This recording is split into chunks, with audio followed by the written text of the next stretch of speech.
Hi, I'm going to introduce you to a key concept that will help you think clearly about which verb tense you want to use. Now, this concept can be applied to present time, past time, or future time verbs, but here I'm focusing on present time verbs since that's the focus of our very first chapter in Grammar for Writing 1. So, I'm going to talk you through this paragraph. Notice that I have made all the verbs blue and that I have highlighted in yellow the time phrases. Okay, so let's start here. New York City has the most people of all cities in the United States.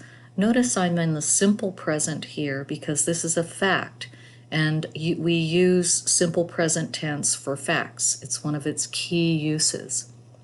Its population has been the largest in the United States since 1790.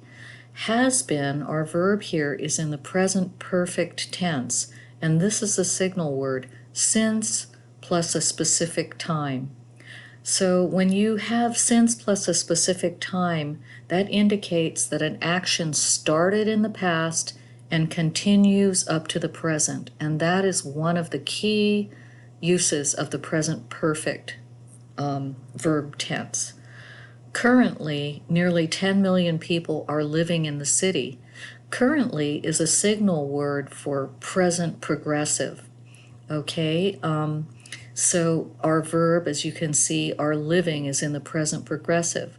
Of course, if you use a stative or non-progressive verb such as be, you can't use the progressive. So I could say something like, currently there are 25 people in the class.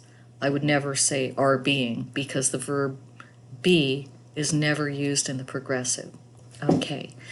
New York City is an important location for business, finance, culture, fashion, and entertainment. Notice I've gone back to the simple present in this paragraph because, again, I'm citing a fact. All right? It has been important internationally since the United States Nations was located there in 1950. Again, I'm moving into present perfect because I have my since word plus a specific time in the past. So it's the same use of present perfect as I explained up here. Many places in the city have become popular for tourists to visit.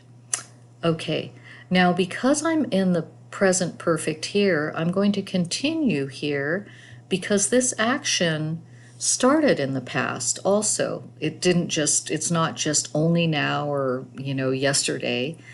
This New York has become popular over many years. Okay, some of these include the Statue of Liberty, the Empire State Building, the New York Stock Exchange, Harlem, and Greenwich Village. So again, I'm in the simple present because this is a fact that some of these places include these special sites and parts of the city.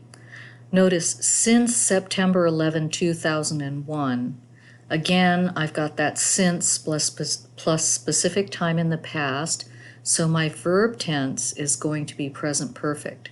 Many tourists have visited the site of the terrorist, I've got a typo here, attacks on the World Trade Center. Therefore, the city is developing parts of this area as a memorial to the victims of the tragedy. Okay, so here, this should be attacks. Notice I'm back into the present progressive. So because my whole paragraph is in the present time frame, and I'm showing that this action is still continuing right now. Okay, I hope this video has been helpful to you. My basic message is always have a reason for using a specific verb tense, and when you write, use signal words such as this to help clue your reader in to why you are using a specific verb tense. Okay.